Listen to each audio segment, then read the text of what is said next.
aucun testament. Il a tout dit, Jean. C'est pas moi, c'est René Char. Il nous a transmis René Char. Il nous a transmis la mémoire de René Char. Et je crois que c'est effectivement le verset de ce poète qui sous-tend nos travaux, disons, pour être prétentieux, d'aujourd'hui. C'est l'idée centrale. Pourquoi ?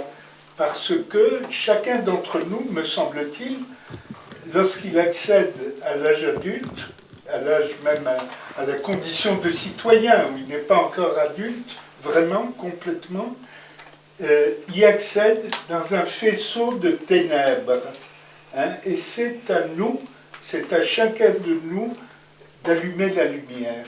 Alors, ce que je voulais dire, c'est pas très original, mais ça m'a été suggéré par nos échanges de ce matin, c'est que pour aller très vite et de façon hyper schématique, il y a deux façons d'allumer la lumière. Il y a la façon, encore une fois, je suis très schématique et je ne veux pas que vous l'oubliez, mais il y a la façon sentimentale ou sentimentaliste. Et il y a la façon, je dirais, la méthode brechtienne, qui fait appel non pas à l'affectif, mais à l'intelligence. Et je pense que cette dichotomie s'applique particulièrement à des choses qui sont venues en discussion ce matin, en particulier la mémoire coloniale, l'histoire et la mémoire coloniale. Et je pense qu'il y a un écueil dans cette affaire, c'est de choisir d'emblée d'allumer la lumière sur le commutateur affectif et sentimentaliste. Là, les ravages de l'histoire colonialiste, dont la France, en tant que nation séculaire, s'est rendue coupable. Brecht ne le cache jamais, il met ça en lumière, mais il met en lumière également les autres éléments qui s'offrent à notre analyse et à notre intelligence. En particulier sur cette question coloniale, la guerre d'Algérie a pris fin en 1962, comme nous le savons tous. L'indépendance a été acquise à la suite d'une très longue lutte par ce peuple. Qu'est-ce qui en a été fait ? Nous sommes assez vieux ici pour que beaucoup d'entre nous aient pris des coups, et des coups graves, ça a été mon cas, jugez-en par ma diction et par la cohérence de mon raisonnement, ont pris des coups graves sur la tête pour se battre contre la guerre d'Algérie. Et pour quel résultat ? Alors certes, l'Algérie est aujourd'hui indépendante, mais personnellement, peut-être que contrairement à d'autres, mais personnellement, je suis très déçu de ce qu'a été l'histoire de l'Algérie depuis 1962. Est-ce que la France, qui s'est couverte de honte pendant sa période colonialiste, en particulier en 1945 en Algérie, est responsable de ce qui s'est passé en Algérie, pays doté de richesses gazières considérables, depuis 1962. J'arrête là. Je voudrais qu'on soit un peu moins sentimentaliste et un peu plus brechtien. Je précise à toutes fins utiles que je ne suis pas ici en tant que communicant, mais en tant que sociologue plutôt. Je vais essayer de rebondir sur ce qui a pu être dit ici ou là, même si la communication est aussi un sujet qui, à mon avis, est au cœur de nos échanges. En tant que sociologue, j'ai travaillé sur des sujets tels que le Front National et la montée du néonazisme en France et dans le monde. Et j'ai toujours la sensation que nos histoires de mémoire au pluriel et nos histoires au pluriel sont forcément manipulées. Il se trouve que j'ai travaillé sur la communication politique du Front National et du lepénisme, par exemple, depuis les années 80, chose que nous partageons tous, nous avons tous vu monter, progresser et prospérer ce lepénisme chez nous, et chez nous au sens le plus intime du terme. J'ai entendu ici des mots qui sont ceux de Le Pen dans les années 80, et c'est normal, puisque ça fait partie de notre culture commune. Ça, c'était pour la petite partie. Arrêtons en effet parfois le sentimentalisme. Nous sommes dans un moment historique difficile, puisque nous avons l'impression d'être à la fois manipulés, et nous voulons sortir de ces manipulations multiples, communicationnelles bien entendu, et pour en sortir, nous avons inventé des mémoires multiples. Je peux en citer quelques-unes. On a réinventé De Gaulle, Clovis, nous sommes tous enfants de Clovis ici, 14 millions de personnes, donc ça fait un paquet. Les mémoires collectives, le Vercors, on l'a dit tout à l'heure, je crois qu'Olivier l'a bien rappelé. Les harkis se sont inventés aussi des choses, les beurs se sont inventés, eux ou d'autres, hein, les arabes, beurs, c'est ce qu'on appelle l'exo ou l'endocatégorisation des identités. La résistance est un mythe que nous avons construit. Les résistances, la Deuxième Guerre mondiale, on sait que en 1945, tout le monde savait que c'était l'URSS qui avait gagné la guerre. Aujourd'hui, nous sommes tous convaincus que c'est les États-Unis, qui a raison. La guerre froide, il se trouve que j'ai fait mes études au moment où le mur de Berlin s'effondrait, et mes professeurs, bruxellois, puisque j'étais belge à l'époque, mes professeurs nous expliquaient que nous étions la première génération de personnes formées en sciences politiques à devoir abandonner le mythe de la guerre froide qui expliquait Urbi et Orbi le monde et ce qu'il allait devenir. Et tout ça, nostalgie dont on a fait écho tout à l'heure, tout cela fait que nous avons d'énormes trous de mémoire. Et nous sommes confrontés à ces trous de mémoire. Je vais en citer trois que je connais un peu. On a évoqué la guerre d'Algérie, je n'y reviendrai pas. 1870, le texte qui a été distribué à l'entrée montre bien à quel point la force de 1870 dans l'imaginaire français a été conséquente pour 1914, qui a été la grande guerre, la plus dramatique, celle qui a mené une partie de l'Europe dans les fascismes. Et on a oublié tout cela. On a raconté que la France n'avait jamais été fasciste, par exemple. Je prends l'exemple que je connais bien, c'est Jeanne d'Arc. Jeanne d'Arc a été de gauche, elle a été de droite, d'extrême droite, elle est revenue ici ou là. On n'a pas cru, on l'a eu cuite, comme elle disait elle-même. C'était pour la blague. Je crois que nous sommes non pas dans un choc de civilisation, mais dans un choc de mémoire bricolée, et en permanence bricolée. Et on le voit bien ici, et c'est pour ça que moi ça m'intéressait d'en discuter ici, c'est que moi je fais plutôt dans la communication, la sociologie et la communication, on voit de très belles affiches ici qui font de la bonne communication. N'oublions pas, communication c'est ce que nous avons en commun. Dans communication, il y a d'abord commun. Donc nous faisons de la bonne communication, mais nous bricolons des mémoires, une histoire, des histoires, et tout ce que nous voyons là, Mounier, Caserne de Bonne, c'est une histoire. On a plusieurs, hein, la fête des Tuiles et la journée des Tuiles en est une autre, on la raconte un peu comme on veut, il y en a plein. Donc, voilà, il y en a eu plein, de toute façon elles ont été écrites. Et ce qui m'intéresse moi, c'est comment est-ce qu'on construit ensemble nos identités bricolées. Et il me semble que les mémoires et les histoires qu'on se raconte, c'est pour se rassurer sur nos identités. Je rebondis, hein, dans les ténèbres de notre temps, parce qu'en effet, comme le disait Gramsci, on a toujours l'impression d'être gramsciste en ce moment. Voilà, il y a des monstres qui surgissent dans les ténèbres. Nos subjectivités identitaires, et je rebondirai sur ce qui a été dit, je suis assez d'accord. Moi aussi, j'ai tendance à prendre toujours un pas de recul quand quelqu'un dit nous, ou dit moi, ou dit je suis issu de telle tradition. Non, les artistes font quelque chose à notre mémoire. Moi, c'est ce que je voulais interroger ici. Qu'est-ce que les artistes vont faire de nos mémoires dans les temps qui viennent? Qu'est-ce que nous racontons pour nous rassurer? Parce qu'on ne va pas se cacher derrière nos petits doigts. Nous avons peur, tous. Nous sommes des petits blancs, apeurés de la fin de notre grande force historique et que nous nous racontons depuis des siècles. C'est ce qui concourt à l'émergence du Front National en France, de tout un tas de partis à travers l'Europe, de Bharatiya Janata Party en Inde. Je vous rappelle que la première grande démocratie du monde, elle est aujourd'hui, démocratiquement, elle a élu un pouvoir fasciste. On ne le dit pas, parce que c'est pas très très bien vu, mais c'est des nationalistes hindouistes qui vouent les musulmans aux gémonies, et qui donc sont majoritaires. Nos peurs d'une décadence rappellent que nous avons besoin de nous raconter des histoires, et donc de se refrotter à nos mémoires concurrentielles. Et donc, je dirais qu'il y a, à mon sens, deux acteurs qui prennent beaucoup trop de place dans cette histoire-là, qui sont les communicants d'un côté, avec leurs bons et leurs mauvais côtés, parce que les communicants, c'est aussi des propagandistes. Front National, Daesh ou autres, ce sont des propagandistes qui racontent une propaganda fidéo, propagation d'une foi, d'une croyance.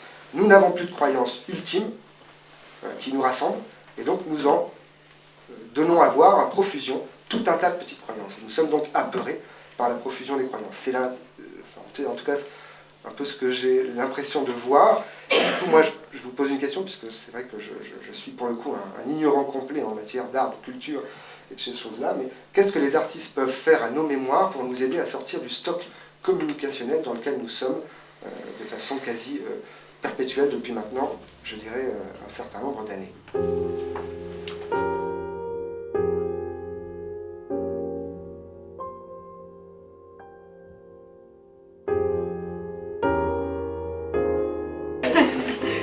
Bon, ben alors je vais développer un petit peu plus longuement puisqu'on m'a demandé de le faire. Donc vous m'excuserez, je vais être un peu plus longue. Et à votre disposition après pour échanger des mails et tout ce que vous voulez. Donc j'interviens par rapport au théâtre. L'intervention théâtrale, c'est ce que j'ai pu vivre personnellement. Donc c'est là-dessus que je peux amener des expériences, tout simplement. Et je dirais pour commencer, il faut trouver la bonne distance. Ce que monsieur disait, alors c'est peut-être brechtien, je ne sais pas, mais il faut trouver la bonne distance par rapport à la mémoire. Hein. Là, je parle de l'art, hein. Aussi bien personnellement que collectivement. C'est un peu le même problème. En vous écoutant tous, je me disais finalement, il y a le même problème pour chaque individu. Quand je disais tout à l'heure que notre mémoire verdoie, qu'elle fleurisse, il faut que la mémoire reste vivante, personnellement et collectivement. Parce que personnellement, on a les mêmes problèmes. On hérite de parents qu'on n'a pas choisis, d'une histoire qu'on n'a pas choisie, d'un pays où on est né, voilà. Et avec tout ça, il y a quelque chose à réinventer, à construire, à faire fleurir, quoi, faire verdoyer, à faire... c'est pas... effectivement, pendant longtemps, dans l'histoire de l'humanité, on était sur des rails. Et il y avait quelques exceptions qui échappaient. Voilà, votre père était boucher, vous étiez boucher, etc., etc. C'est vrai qu'on est dans une société, à l'échelle du monde, je crois, enfin, plus ou moins selon les pays, mais les voies se sont ouvertes. Donc chacun a réinventé dans son individualité, mais il faut surmonter, comme disait aussi la dame qui a parlé de l'Allemagne, il y a quelque chose à surmonter dans son passé et à réinventer. Et c'est... Mettons, c'est aussi une interrogation sur l'oubli. Si on trimballe tous des choses dures, douloureuses, qu'on n'a pas forcément choisies. Donc si on vous disait, voilà, on vous donne une pilule et vous oubliez les choses, les trahisons, les trucs moches. Est-ce qu'on accepterait? Moi je dis non. Parce que c'est aussi ça qui rend intelligent, qui rend compréhensif, qui rend ouvert à l'autre. C'est le fait d'avoir vécu, de trimballer, mais de comprendre, hein, d'avoir surmonté. Bon, ça c'est pour l'aspect individuel. Et je me dis collectivement, il faut trouver la même chose par rapport à notre histoire, il faut la connaître, explorer les zones non dites, et ça il y en a toujours beaucoup, et savoir reposer les questions, mais d'une manière actuelle. Parce que... je ne m'étendrai pas trop là-dessus, mais c'est vrai que l'histoire stratifiée et officielle, etc., elle est extrêmement dangereuse. Je veux dire, parlons de la résistance, par exemple, en 2 mots. En 39-40, beaucoup de gens ne se sont pas engagés parce qu'ils étaient sur la référence 14-18. Toute la génération des pacifistes engagés de toute bonne foi, qui avaient défendu l'idée de la paix, ce qui est magnifique et ce qui était juste en 14-18 n'était pas valable en 39-40 face au fascisme. Si vous voulez, il faut qu'à chaque fois les leçons de l'histoire soient revivifiées réellement et mises à distance. Elles ne sont pas à transmettre en bloc. Alors ce qui s'est passé aujourd'hui, c'est que beaucoup de mécanismes transmetteurs se sont délités, comme les syndicats, les partis politiques, etc.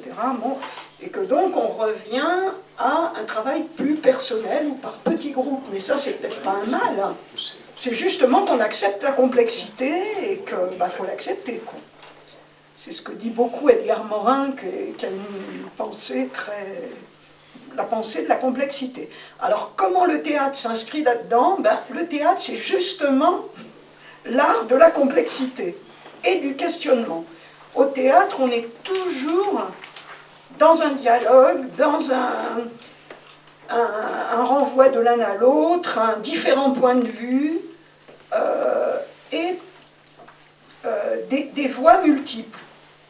Donc c'est vrai, c'est pas le seul, hein, bien sûr, tous les arts, la littérature, les arts plastiques, la musique, etc. Mais enfin, c'est vrai que le théâtre, par sa fonction même, est un art du questionnement, donc de la complexité et de la question.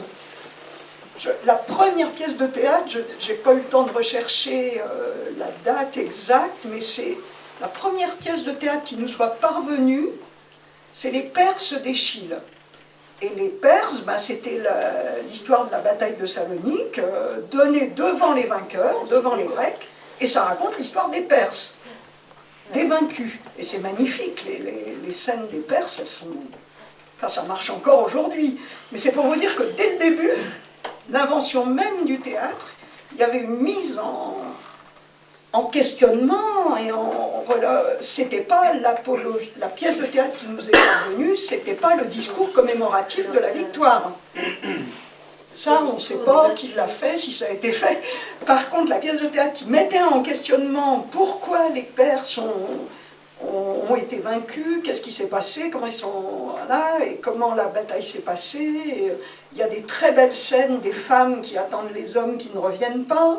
Ça s'est donné devant les Grecs, quoi.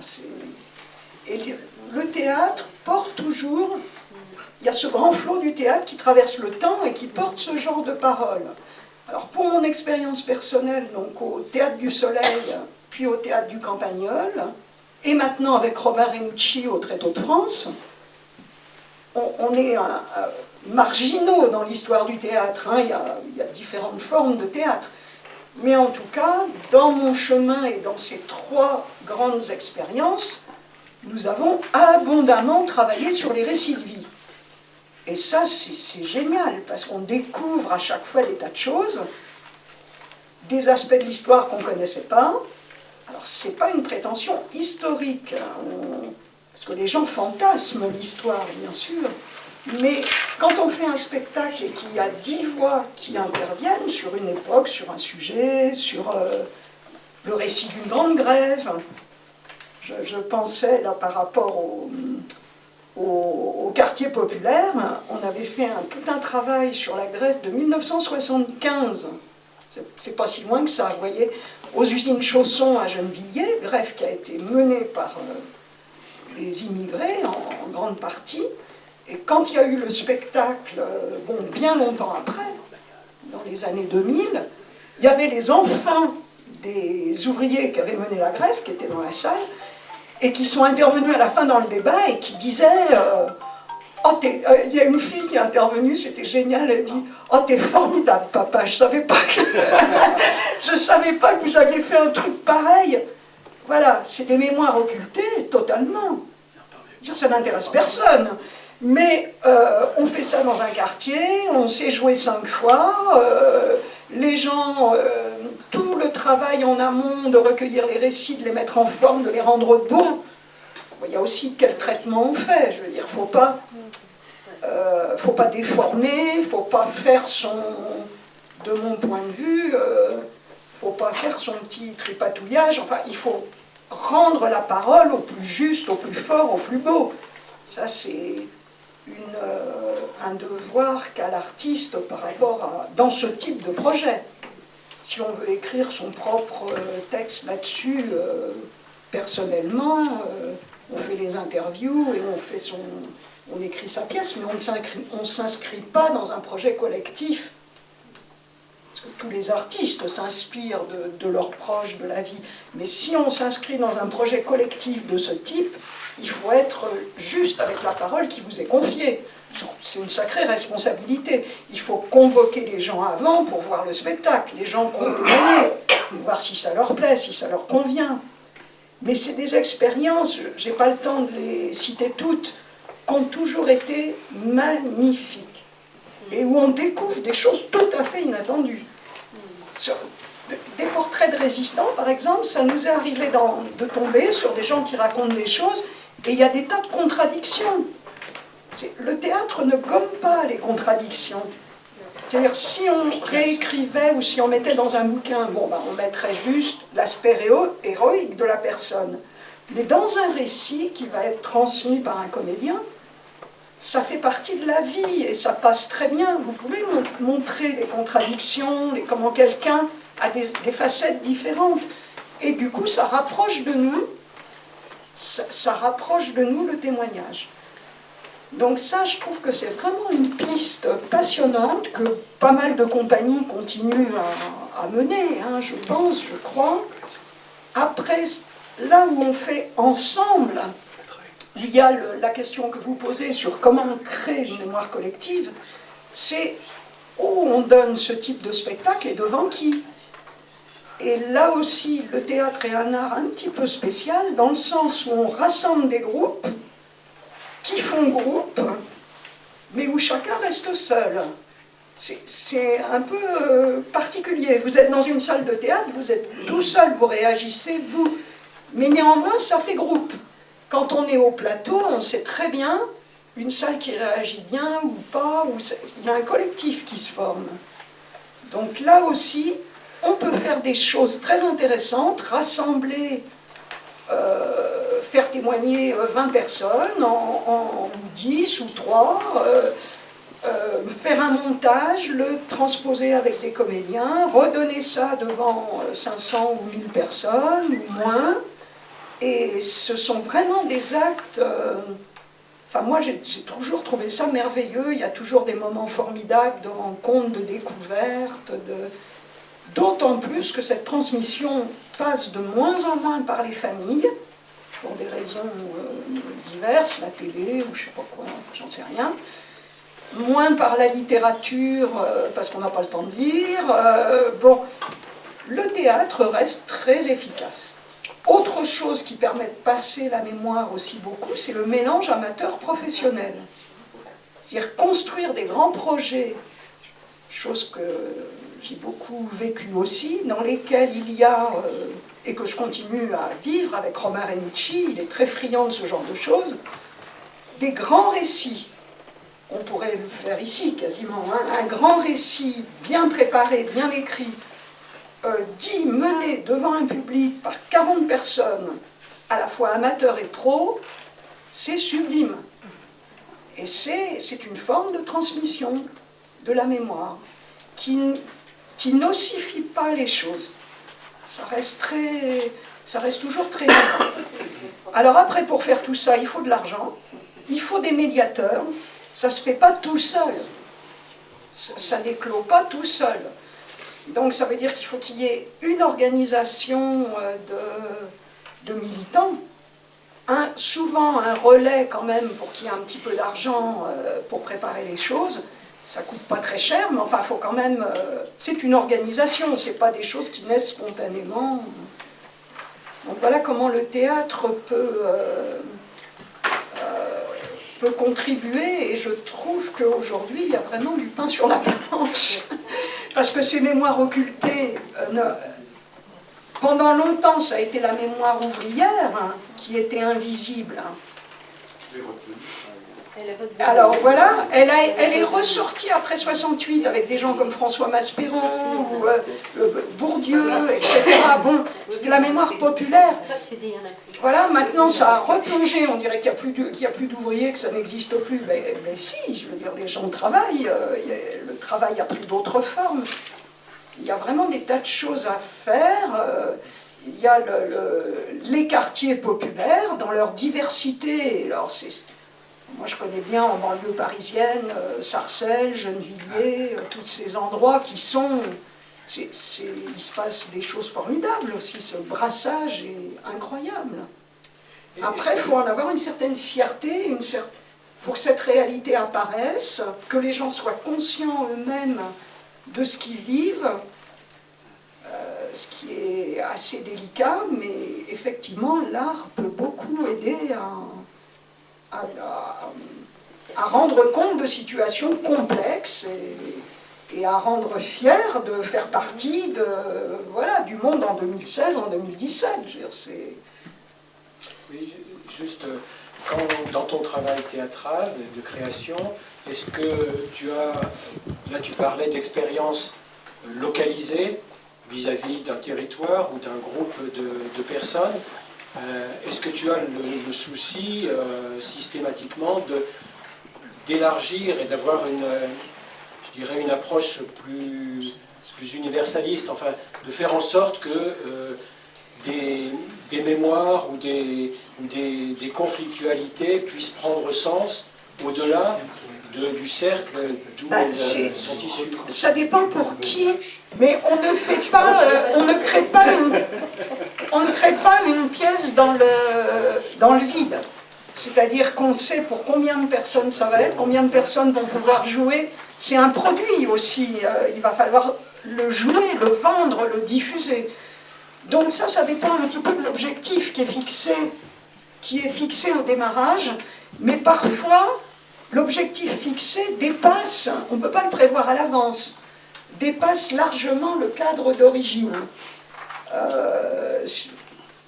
Je sais pas, un spectacle comme là que j'ai pas fait moi, les ouvrières de Lewis, par exemple, avaient fait un spectacle amateur et pro, ça s'appelait 501 Blues. Avaient fait un spectacle, voilà, amateur pro mélangé, donc c'était pas prévu pour une diffusion professionnelle. Et finalement, le spectacle a tourné dans un réseau professionnel, parce que c'était très bien. Mais ça, c'est pas, on ne peut pas le prévoir à l'avance, et c'est pas, l'objectif de ce genre de projet n'est pas de diffuser nationalement, c'est plutôt de rendre fière d'une chose, de la faire apparaître, et de la rendre à la communauté le mieux possible. Après, le grand exemple de quelque chose qui nous a totalement échappé à notre insu, c'est le bal, qui a créé le théâtre du Campagnol en 81 et qui se joue encore dans le monde entier. Donc, chose assez extraordinaire, qui est partie de Récit à Châtenay-Malabry. On a enregistré des gens en se disant, bon, bah, c'est une ville de banlieue qui n'a pas d'identité. On va enregistrer un maximum de gens. Alors, on a fait un spectacle de récit d'abord, une espèce de foire au conteur. Voilà, et puis après, on a trouvé que ce thème de la danse traversait la plupart des récits. Donc finalement, on a travaillé, il y a quand même 22 comédiens, c'est un gros projet, et on a décidé de raconter l'histoire à travers la danse. Les histoires que nous avaient racontées les gens, hein, qui sont venus d'ailleurs suivre les répétitions. Donc c'est vraiment un spectacle de témoignage sur une situation très franco-française. Ça a eu un succès qui nous a complètement débordé, dépassé, ça s'est joué, et Torrescola a tourné un an après, on était à Cinecittà pour tourner le film. Enfin bon, c'était un peu insensé. D'ailleurs, il y avait des gens qui avaient